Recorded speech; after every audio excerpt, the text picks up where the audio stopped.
Bienvenue à mauricetv.com. Aujourd'hui, nous avons le plaisir d'accueillir le ministre Jim Sitaram, ministre du Business, Entreprise et Coopérative.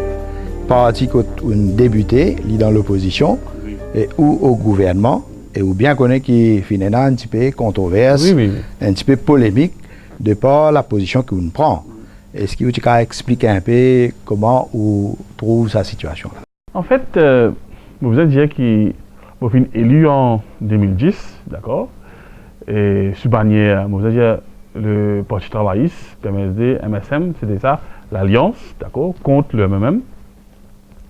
Et nous faisons un travail, d'accord, nous faisons un travail très bien, c'est à cause de ça, nous faisons gagner 3-0 dans le numéro 10.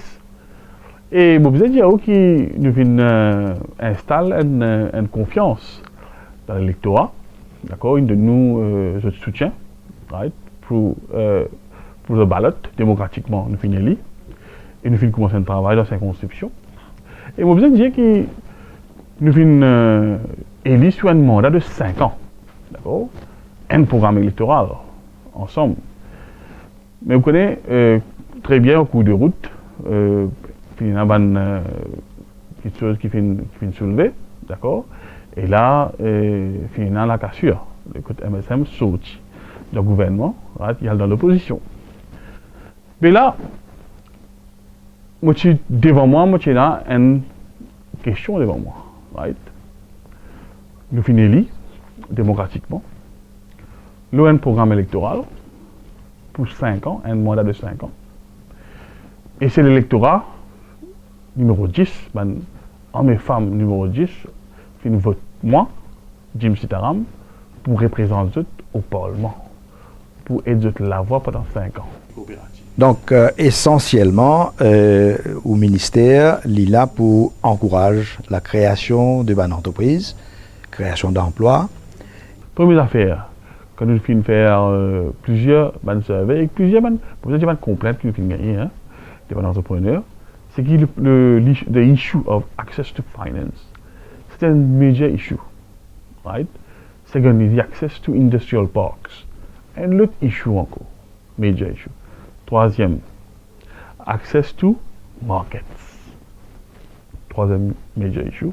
Et quatrième, c'est access to innovation to technology. Là, comment on connaît le ministre des Finances, avec tout le officier, quand nous finissons discuter, nous finissons aussi avec la banque. Hein. Nous finissons décider d'ailleurs dans le budget 2011-2012, puis annonce un fonds de 3 milliards, le 3 ans, pour ban PME. Et d'accord, là-dedans, vous pensez qu'il y a un grand booster pour ban PME, pour votre access to finance. Bon, en fait, il y a aussi c'est parfait, mais il finit un commencement qui finit beaucoup d'entreprises. D'accord? Mais, monsieur le ministre, avec tout ça, de mesures qui, certainement, sont très bien planifiées, mais cependant, quand nous guettons un peu les réactions des bonnes stakeholders, ou bien au courant de bonnes organisations, qui représente une petite et moyenne entreprise, je toujours peux dire qu'il n'est pas suffisant et bien faire encore plus. Maintenant, on mentionne une discussion qui peut aller entre vous et le ministre des Finances. Est-ce qu'il peut prévoir une nouvelles orientations à part les 4 grands axes qui vous fait mentionner? En fait, au courant pour toutes les mesures de Access to Finance, et c'est la première fois dans l'histoire qui nous donne l'accès aux finances, d'accord, avant le PME. Là aussi, j'ai commencé par un interest payable de 8,4%. Ça vient 7,9%, aujourd'hui 7,65% par rapport au BC. Deuxième affaire, ou bien qu'on est qui Industrial Parks, nous fait inaugurer deuxième à la Tourcanique, troisième, nous allons l'ouvrir à Bambou. D'accord? Nous faisons tackle ça des axes là aussi. Et troisième, le côté access to markets au niveau du SMEDA et au niveau du coopératif, nous allons créer une nouvelle fusion, c'est-à-dire SME Cooperative Fair. Right? Alors chaque mois, nous donne l'accès au marché à différentes parties de l'île, regional level, Alors, access to markets to all entrepreneurs and aussi cooperatives, societies, et à part qui les autres grands, la fois, qui nous organisent. Et là, nous, au courant de Participation in International Affairs, qui vient de sortir 100 000, 200 000, ça c'est au niveau international. Et troisième affaire, au niveau technologie, nous avons ouvert le SME Resource Training Center à la SPEDA pour peut-être un entrepreneur qui n'est pas literate, tout apprendre comment ça vient le computer, comment access, comment aussi est capable de rentrer le net pour find out que tu vas aller à l'Afrique, à la région. Est-ce que le projet qui nous a mentionné, la banque pour les petites et moyennes entreprises, est-ce qu'il a l'intention d'aller de l'avant pour qu'il y ait un problème que nous mentionnons capable ou une solution? Moi, je trouve les plus excellent. Les plus propices et les plus excellents, parce que nous prenons la banque qui peut dédier juste pour une petite et moyenne entreprise. D'accord? Ou vous avez un staff qui vous traîne juste pour une petite et moyenne entreprise. Ou vous avez des schemes, right? Des banking schemes, des loan schemes, specially targeted solely to petite et moyenne entreprise. Évidemment, au niveau des ministères, gouvernements, il y a plusieurs projets, mesures qui mettent en chantier. Mais cependant, nous aussi prenons en considération la globalisation, la libéralisation des marchés, qui est souvent évoquée par les PME qui, l'avenir, bien sombre parce que la compétition est atroce et au niveau de l'exportation aussi, vous gagnez des difficultés, des produits importés. Donc tout cela crée une appréhension au niveau de les PME par rapport aux autres l'avenir. Bon d'accord, en ce que vous pouvez dire, beaucoup de produits mauriciens. Comme beaucoup de produits mauriciens, beaucoup de produits locaux, beaucoup de dodo, beaucoup de Peterbof, beaucoup de Map Maurice, et cette couleur Samarel. Ça c'est un destination products, un local products. Qui produit à l'extérieur. Je ne peux pas accepter cette couleur Samarel, un dodo peut produire en Chine, puis revenir nous vendre ça le sol mauricien. Puis ça, je ne suis pas d'accord, moi.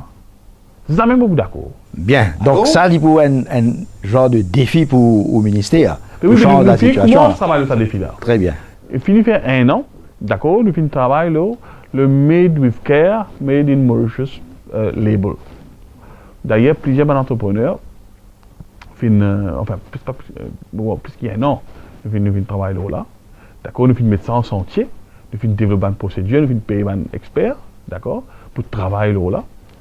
Et là, nous finissons notre expertise, right, deux chefs finissent un coup de finance, nous avons 6 pour attendre de go ahead. D'accord? Alors, ce que nous avons envie de faire, nous avons envie de protéger nos local products. Nous avons un entrepreneur qui fait un produit local, un destination products. Nous avons envie de protéger. Comment nous pouvons protéger ça? Avec ça, labeling de Made with Care là, d'accord? 10 entrepreneurs mauriciens qui produisent un destination products là, c'est eux tout seuls pour capable de servir ce label là pour mettre les autres produits. Et contravenants. Et des gens qui viennent faire copie, qui viennent faire counterfeit, je sais pas qui, right? Nous finissons mettre une législation, right? Quand nous parlons Parlement, nous pouvons passer ça et prendre l'amende pour vous payer si jamais les autres contraviennent. Donc, un retour au Parlement après les congés parlementaires. Nous venons un petit peu pendant la session parlementaire qui ne fait que terminer. Il gagne quand même l'impression que l'opposition est bien l'offensif et le gouvernement est un peu la défensive. Est-ce que vous partagez cette perception-là? Vous connaissez mon voisin, comme vous connaissez mon voisin, candidly, mon voisin franc avec vous. Right? Quelque part, il arrive à une situation, right? Il arrive à une situation, que malheureusement, un événement, right? Comment dire, fin interprété d'une certaine façon, que beaucoup de gens finissent dans la pression. Right? Et vous ne pas. Non, donc aussi, Et dans ça, moi, pour cacher tout. Il y a une perception quand même. Cacher tout, parce que moi-même, il y a plusieurs questions avec mon mandat. Moi, la circonscription, qui va événement peut arriver, qui va pas arriver. Mais je ne vais pas vous dire, je ne vais pas to the extent of saying que voilà, nous finissons totalement en défensive. Right? Je pense que moi-même, quand je finis répondre au PNQ, je vais aller à nous qui sont défensif. Moi, je suis à l'offensif. Right? Et plutôt, je vais dire, quand ça fait une réponse qui me peut donner, il n'est pas fait de cave, poser une deuxième question supplémentaire là, dans ce PNQ. Alors, nous sommes totalement à l'offensif, ça se voit là. Even quand le Premier ministre tu peux répondre. Le Premier ministre, quand il répond, carré, pas capable, pour pas faire suivi, sa réponse is the final answer. The rule of finality prevails. Right? Donc, finalement, une étincelle, mais là, nous tendons. Finalement, une étincelle, on ne va pas dire ou non. Oui. Right? Oui. Comment on connaît, il est comme ça. Et la fois, il y a un événement qui passe dans le faveur. Et la fois qu'il y a un événement qui se fait dans le faveur. Mais là, est-ce qu'avec une discussion qui peut aller aux réformes électorales, est-ce qu'il y a une possibilité qui les relations capables, comment dire, changer, aller dans l'autre direction, comment on peut trouver ça? Ou même moi, c'est vrai, vous connaissez que nothing is impossible in politics. In politics, nothing is impossible. Donc la porte reste ouverte. Non, je ne sais pas connaître ça. Ce n'est pas mon prérogative non plus, mon fin mandaté pour cause ça. Mais, comment je dis où, tout affaire dans la politique, right, il y a quelque chose qui est dynamique ça. Il y a quelque chose qui est dynamique. Et moi, je pense que seule personne qui est capable de donner une réponse concrète, c'est le Premier ministre. Et la réforme électorale, il a l'agenda. Ah oui. Il a l'agenda et pour aller de l'avant avec ça. Vous connaissez, comment on dirait où, ni mon mandaté, right, ni mon prérogative. Mais vous souhaitez? Vous souhaitez, comment Premier ministre annoncé pour un white paper là, right? Et moi, je souhaite qu'il y ait un grand débat. Qui tout va parti, donne notre point de vue, right? Et un grand débat national, je pense que c'est extrêmement intéressant, extrêmement enrichissant, right? Et nous connaissons une réalité mauricienne, d'accord?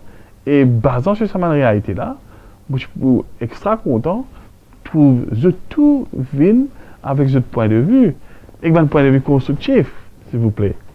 Bien sûr, the game would be played politically. Ça, on ne va pas dire non. James Sitaram, vous êtes bien engagé dans la politique et je trouve que vous pouvez déjà get vers l'avenir. Disons, si nous tenons pour demander, qui vous rêve, ou personnellement, pour la République de Maurice? Moi, je peux dire une affaire. Qui, moi, je suis content ça rêve qui, moi, personnellement, right, en tant que ministre du business, d'entreprise et coopérative, qui Maurice vienne une vraie nation d'entrepreneurs. D'accord? J'ai envie que ça rêve là, il réalisé.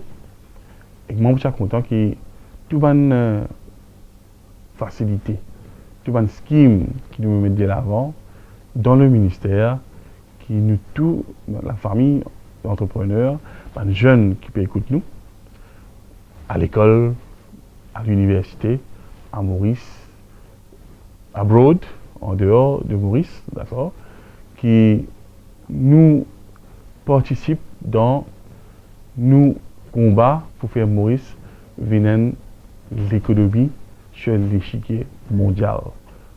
Parce que nous déjà la région, on veut venir sur l'échiquier mondial, nous venons une référence, et ça, pour nous faire ça, nous devons bâtir une nation d'entrepreneurs. James Sitaram, merci et à la prochaine. Je vous remercie.